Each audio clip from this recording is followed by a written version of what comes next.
Hi everybody, welcome back to my channel. So today I'm going to be doing the very long-awaited spreadsheet video on how you can organize yourself to start applying for college. I do have my laptop here and I will be starting the screen recording soon, but I did just want to go through this. This is a great way to stay organized, keep all of your dates and information in a row and easy to digest form. You can also do this in Excel, though I do recommend doing this in Google Sheets just because it's easier to share with guidance counselors, parents, and anybody else that you may need to share this document with. But before we start, I just want to give a quick disclaimer that not all of the information in this document is 100% accurate. Just in the interest of time, researching colleges is very time consuming, as some of you may know, so I didn't want to go through that whole process again. So some of these are just purely for examples. Don't take anything verbatim. Please do your own research. If anything is true, it's kind of by coincidence. The only thing that I know for certain is true is the application fees. So let's get into the screen recording. Okay, so this is broken up into 6 phases, though there is an additional tab here for you guys to use just solely for dates. The most important thing about this document is that the schools are in order for every single phase. So honestly, just copy and paste it. You want to do your application type. So just to recap what application types are, there's rolling admissions, regular decision, early decision 1, early decision 2, and early action. You want to do the application due date. Obviously, early action and early decision have an earlier due date, so make a note of that. Due dates for this are very, very strict, so if you miss it, it's very difficult, if not impossible, to go back and submit your application after that deadline. So applying to college is not free. There are these things called application fees. You can apply for waivers, and sometimes if you apply before a certain date, they will waive the fee as well, so research that. But each school does have their own application fee. I very much recommend totaling this column just because it's good to know how much money you are going to be spending on applications roughly, especially if you're paying out of pocket for them. So just sum it so you know exactly what's going on in this column. Obviously, have a column for if you submitted the application or not that you can update once you do submit. This is super handy for when due dates start piling on top of each other and they're due on all different days and stuff like that. And then I like to have a column for if I visited the school or not. The way I like to do this is by doing a checkbox, and I'll show you guys how to do that. You just highlight all of the cells that you want, and then you go into data validation, and where it says criteria, you're just going to hit checkbox and save. So let's just say for this example, I visited everything except NYU. Great. Now we can move on to phase 1. So phase 1 is just general application information. Obviously, school name, the location, and then the specific college. For those of you who are not familiar with the American college system, there is the university altogether, and then within the university there are several colleges underneath that. Make sure you put down which college you are applying to, as well as the major within that college, because that is really going to direct your research in terms of what you're looking at for these schools. I also have a column for the size of the school. I just go on a scale of small, medium, large. This is technically subjective. There's also just like listings online where they will group them for you, but again, you can put whatever you want. Now, if you want to, you can put a graduation rate. You don't have to if this isn't important to you. This is completely customizable. You can put whatever criteria you want. I also did distance from home. This is super important when it comes to budgeting for traveling, which we will get into in phase 5. I looked at if they had Greek life or not on campus, so all of these schools do. Which standardized tests they accept. Also, make a note if they super score or not. Super score is where they will take your best score from each section of the standardized test and compile them all together to create a new score. Phase 2 is academics. So for academics, this is really kind of part of the meat and potatoes. Obviously, still college name, major, and then I have a special column called graduation requirements. Now, graduation requirements for me are things that are technically like non-academic. So if you have to take a certain number of PE classes, if you have to take a swim test, if there are mandatory criteria that you have to meet before graduating that are not related to the raw number of credits, if that makes sense. Okay, so cells D through G for me are really important because these cells are what is going to tell you basically what your academic life is going to be like. Most colleges have gen ed requirements, meaning you have to take a certain number of classes or certain type of classes before you can start doing work that is related specifically to your major.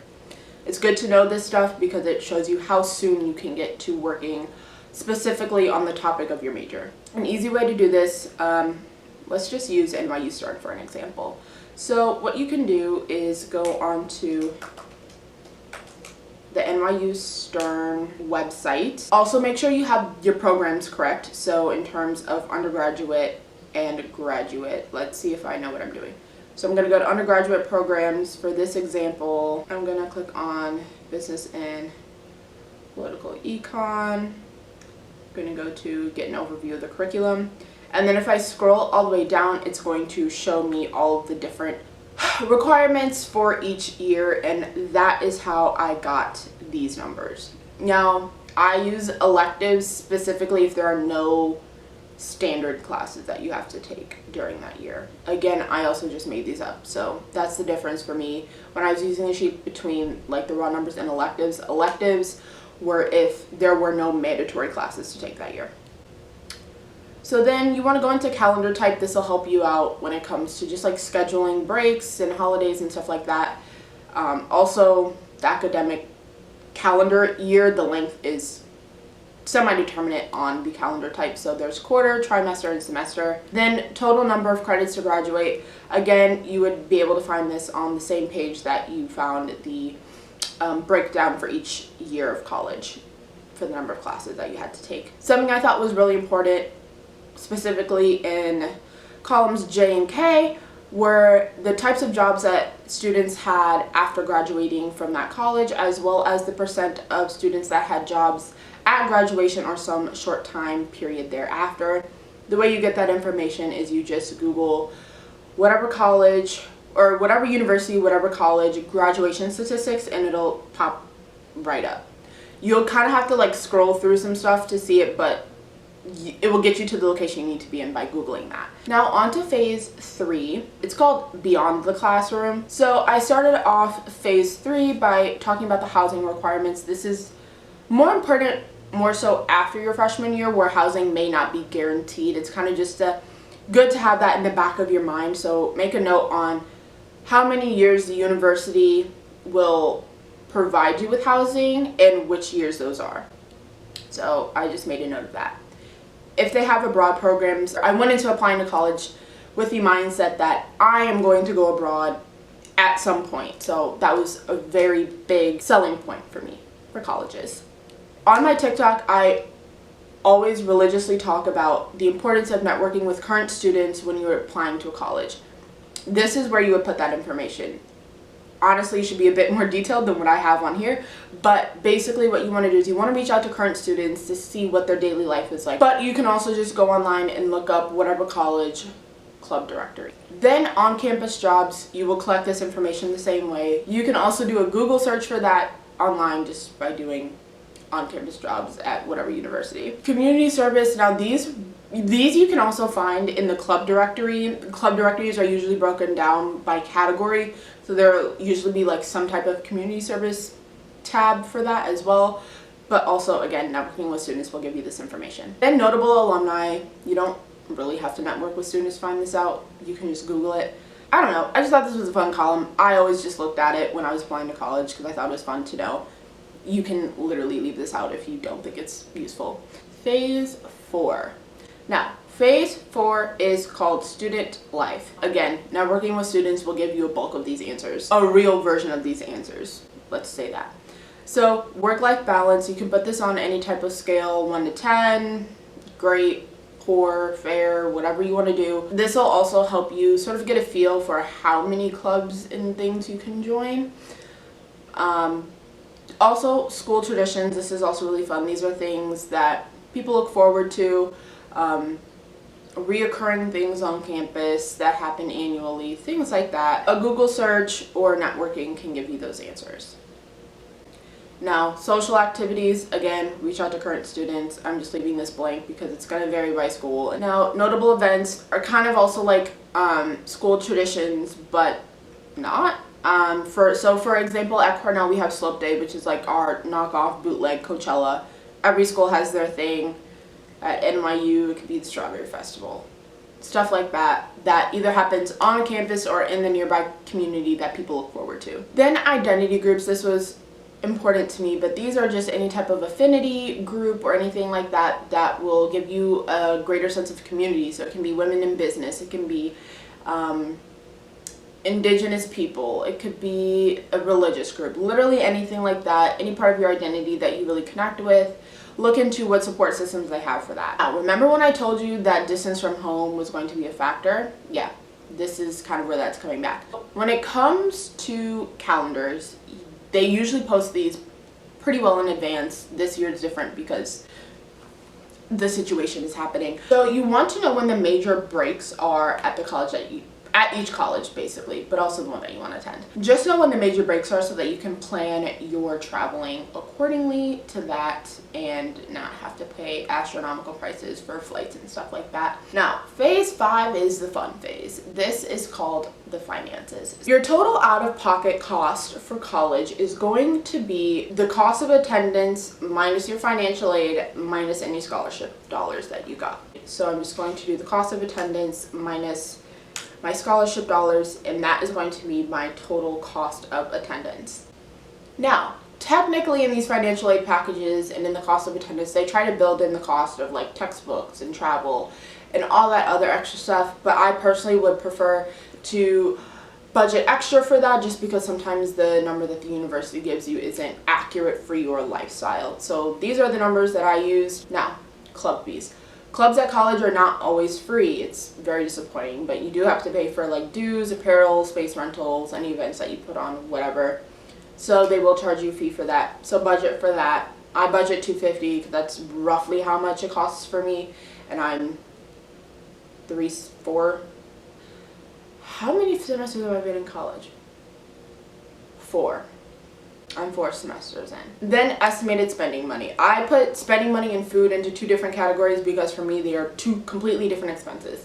But do what works for you.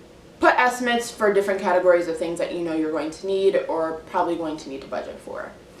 Then your total cost of college is going to be your total out of pocket plus all of the estimated dollars that you made. Then you're just going to sum the out of pocket costs with all of your estimated costs. And voila, that's how you calculate the finances. Now, phase 6 is just pros and cons. Most of this is blank because all of this is subjective. The one thing that I do want to talk about is the difference from the cheapest school. So this is basically going to help you sort of rank which school is financially more efficient for you. So for me, Madison is the cheapest school, so I'm just going to put 0. Then for, Cornell, I'm going to put equals. We're going to go back to the finance sheet. We're going to do this number minus that number. And that is going to give me that number. And then you're going to just do this for all of them. After I do that, I just like to total all of the estimated costs that I made just so I can see a difference of the lifestyle that I'd be living on campus and sort of where the extra dollars are coming from is the purpose of totaling that. And then just to do that, you just you just sum all of those and copy that down. Now, the independent rating is something that I think is probably one of the most important pieces of this entire document. The independent rating is how you would rate the school if finances weren't an obstacle or if distance wasn't an obstacle or anything like that. This will help you determine which school you truly love deep down in your heart.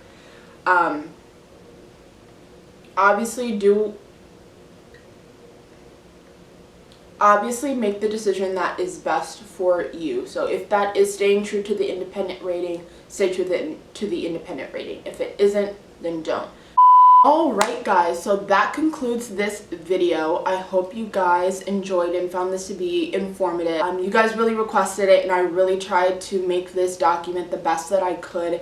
A lot has changed on this document since I applied to college. I modified it a little bit and added more to it. If you like this video, make sure to like, comment, and subscribe to my channel.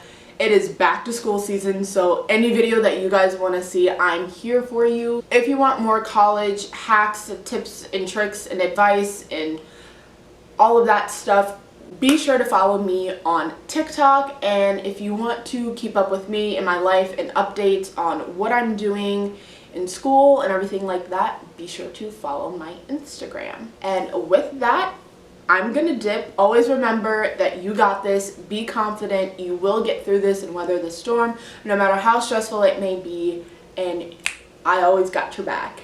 All right. Bye, guys.